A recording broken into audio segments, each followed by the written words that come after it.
இந்த எலெக்ஷன்ல ஜெயிக்கிறோம்.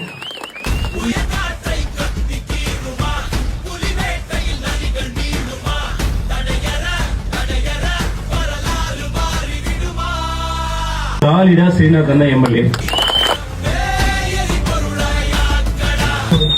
நல்லதே நடக்கும். வெற்றி நிச்சயம்.